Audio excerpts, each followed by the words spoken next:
টিপু দাদা তো চলে গেল, এবার আমরা কি করব? কেউ নেই আর। মা বলতো থামলে সব সামলাবে।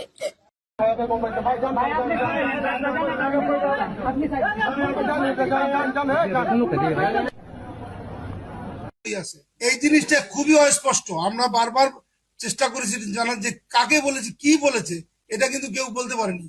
5ই আগস্টের পর থেকে আমাদের খুব নির্যাতন টর্চার চলতেছে প্রতিনিয়ত। আমরা কিছুই ধরতে পারতেছি না, গাছ গাছালি আমাদের কেটে সব শেষ করে দিয়েছে। এমনকি মাঝে মধ্যেই ওই ঘর থেকে বেরিয়ে দেওয়ার হুমকি দিচ্ছে, তালা দিয়ে দেবে, এই সমস্ত হুমকির ভয় দিচ্ছে। দুটো ছেলে সরকারি চাকরি আছে, তাকে আমরা মিথ্যা জালে মিথ্যা কেসে ফাঁসায় দেবো। বিভিন্ন রকম হুমকির মাধ্যমে আমরা ভয় ভীতির প্রতিনিয়তই দিন কাটাচ্ছি। আমার যারে ভীষণভাবে মারপিট করে, আমার মারপিট করে ভীষণভাবে। আমারও এই যে ছোট ছোট বাচ্চা নিয়ে এখানে বসবাস করতে পারি, সবার কাছে অনুরোধ, আপনাদের কাছে একটা সুষ্ঠু বিচার চাই যে এখানে জানি আমরা এই সংখ্যালঘু বলে যেন কিছু না থাকে, সবাই যেন একসাথে সুন্দরভাবে এখানে বসবাস করতে পারি।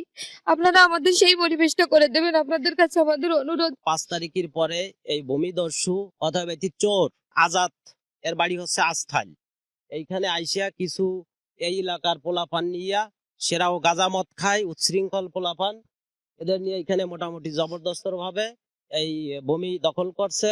এরা বলে কাগজে পাবো, কিন্তু কাগজ তারা এখনো সঠিকভাবে দেখাতে পারে নাই।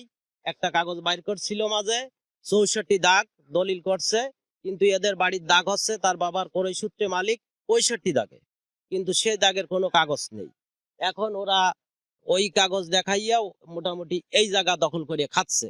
এইখান থেকে প্রায় 7 লক্ষ টাকার গাছ বিক্রি করে নিছে। পুলির মন্দিরে ঠাকুর দাদা বাড়ি, এটা বাড়িটা নর্মালে 10 বিঘা। এই 10 বিঘা বাড়ির উপর এসে উড়িয়েছে, ওটা জুড়ে বসিয়া এই বাড়ি বড় বড় গাছ তিনটে বাঁশ বিক্রি করছে, এখনো সেই বাড়ি লুটে পুটে খাচ্ছে। পুকুরের মাছ, ঘেরের মাছ, মোটামুটি যেখানে যা আছে সব তারা আধিপত্য বিস্তার করতেছে। এই কারণে আজকে গতকাল আবার এই জায়গায় গাছ বেচতে আসলে এরা একটু বাধা দিচ্ছে। বাধা দিতে গেলে তার এই পঙ্কজ বিশেষে গাছের সাথে বাঁধে থেকে তার স্ত্রী মারিয়ে, তার স্ত্রী এখন হসপিটালে চিকিৎসা অধীনে আছে। এই পাঁচপাড়ার লোক সমস্ত হিন্দুরা, কিন্তু মুসলমান ভিতরে আমরা সীমিত 2-4 জন লোক, আর সবে কিন্তু হিন্দুরা। তারা আজ এই মানববন্ধন হয়েছে। মানববন্ধন হয়ে আমরা এই সরকারের কাছে এরা অনুরোধ করতেছে বা বিনয় করে, এই সরকার তাদের উপর সদৃষ্টি দিয়ে তারা আবারও এই জায়গা পুনরায় যেভাবে বসবাস করতো, যেভাবে তারা এখানে তার পূর্বপুরুষ কাটিয়ে গেছে, এরাও ঠিক সেইভাবে কাটাতে পারে। তখন কি তোমরা একটা হামলা করেছিলে? ওই বিটিভিতে আমি নিজে ছিলাম, সেটা আমার বনশ্রী বাসা হতে। ওখানে বিএনপি, জামাত, শিবির, ছাত্র জনতা সবাই ছিল।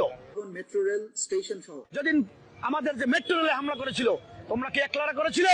নরসিংদী কারাগার হামলা হয়েছিল, তোমরা কি একলারা করেছিলে? ওখানেও সবাই অংশগ্রহণ করেছিল। তখন আমাদের এই সম্মিলিত আন্দোলনের ফসল ছিল এইসব। এগুলা তখন সাবোটাস নয়, এগুলা ছিল আমাদের নৈতিক। সেতু ভবন বনানী, আমি সেতু ভবনের ছাত্র আন্দোলনে মূল ভূমিকা রাখি। আমি সেতু ভবনে ওইখানে হামলাও চালাই, পুলিশ ভিতরে ঢোকার পরে আমিও হামলা চালাই, ওখানে আমি উপস্থিত ছিলাম। এবং আমার ফুটেজে আরটিভিতে আপনাদের দেখাই, ভিডিও দেখাই।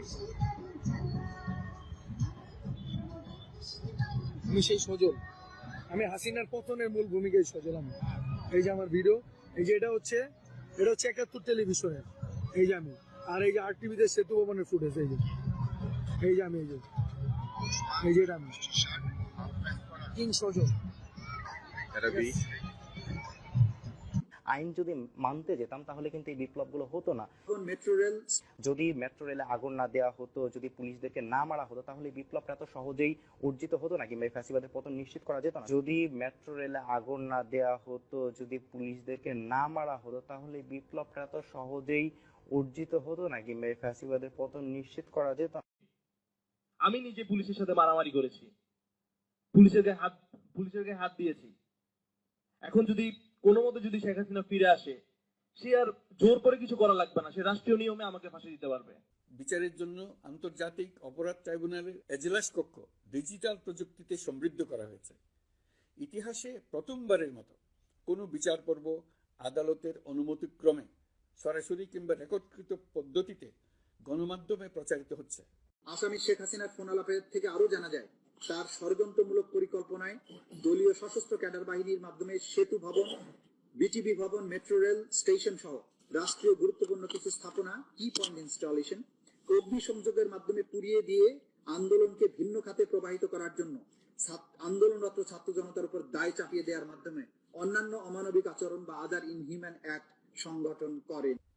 আমরা বিশ্বাস করি এতে করে বিচার বিভাগের প্রতি মানুষের আস্থা বাড়বে। পুলিশ এসে কেন ধাক্কাধাক্কি করবে? সেখানে নিজেদের নির্বাচন নিজেরা করব আমরা, কারো এসে আমাদেরকে সোজা করতে হবে না, আমাদেরকে দেখিয়ে। সে বুড়ো বয়সে এতটা অভিনয় জানে রে, তাকে নাটক সিনেমায় চান্স দেওয়া দরকার। আরে বুইরা বেটা, দেশের কি অবস্থা তুই দেখতেছিস না? হ্যাঁ, আরে ভাই ইউনুস হাটাও আর দেশকে বাঁচাও।